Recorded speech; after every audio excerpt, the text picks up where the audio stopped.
So where we're at now with the campaign, we've tried a lot over the last year.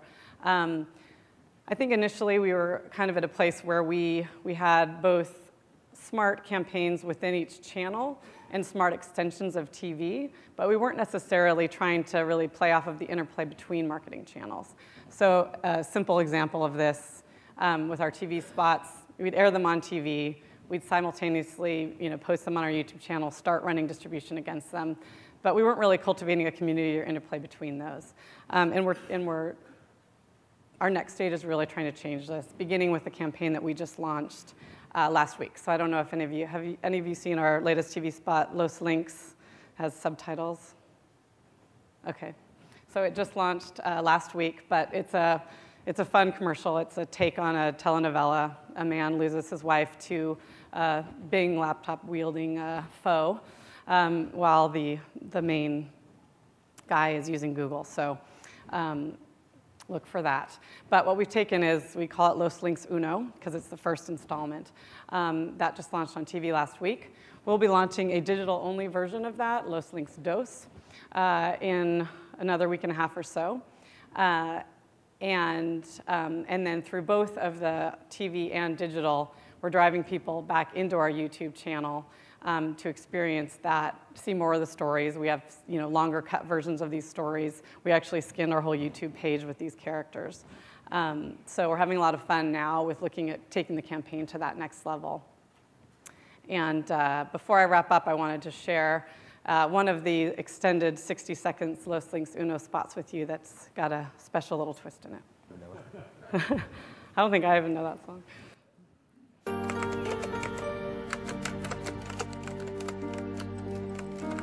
Nunca me llevas a ningún lado. Ya lo sé.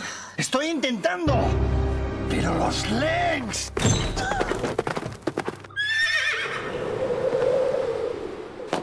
Filomena, yo tengo Bing. ¿Bing? Bing. Bing. La Ten Compete CMO conferencia, que está cerca. Vamos. Shh. No. Filomena. Juan Carlos, adiós. No, no me dejes, por favor. Los legs.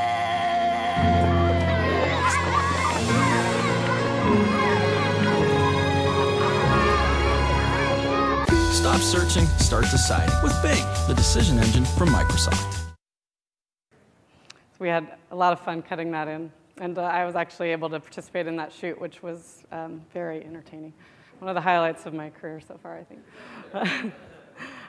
So in summary, I think we got ourselves back on track on time here. A few takeaways that I would encourage all of you to think about. So, one is just take risks. Challenge your teams and your agencies to experiment. And I think hand in hand with that goes implementing really robust measurement plans so that you can really understand deeply the value and compare programs against each other. In the digital space, we actually started this fiscal year with a fairly DR-oriented mindset and set of goals, but we've over time, over this year, as we've experimented, been able to prove the value of digital in building brand through video, through high impact, through these custom units, and so we're getting increasing amounts of funding in that area, and it's largely due to the fact that we experimented and the fact that we implemented robust measurements. And the only other takeaway I would say, we've tried to really look at our agencies and our internal teams as one large V team. So we meet with every single agency partner that we work with, as well as the discipline leads of all of our businesses every 2 weeks to look at our results, talk about those results. And that's aside from all of the working sessions as far as actually like figuring out the creative work and the media planning. And we've had a lot of success by both looking at our agencies as extended versions of our team, but also through seeing and helping to cultivate strong relationships amongst our agencies. So that's it. Thank you for your time. And thank you for all of your support helping us to build Bing. Thank you. Thank you, Kirsten. Great job. The question was, did we face challenges with Google by building our YouTube channel? No, we're actually one of the largest advertisers on Google. So a whole set of people on my team spend a lot of their time with the Google team, which is sort of mind-bending a little bit. But no, they have a dedicated Microsoft team, and they spend money with us, we spend money with them. So I think they've been a great partner.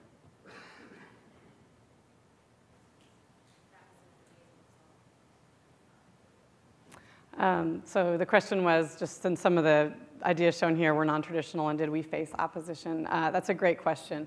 I think there's two things that contributed to enabling us to do that. So one, I think we started off in a place where we were looking at things much more traditionally, but as we saw success and as we tried to do some smaller risk-taking and prove that those worked, we sort of started building a lot of support for increasing our investments. So starting in like 3 months after launch, in the digital team, we dedicated 5 to 10% of our monthly budget to purely testing. So we basically ring-fenced that money and said, we can meet our goals without that. If it does nothing, then we'll be fine. But let's just try different things. And then as we started seeing that build, we've kind of gone bigger and bigger every quarter with that. But also our executive team and management team, I would say I'm very fortunate, and that this team is all about doing things differently and breaking the mold. And obviously, if it doesn't work, then we're going to stop doing that. But I think we've had enough success with, I would say, almost probably the best success from some of the things that are non-traditional. So it's created a very supportive environment for that. Awesome. Thank you very much, Kirsten. Great job. Thanks. That was awesome. Thank you.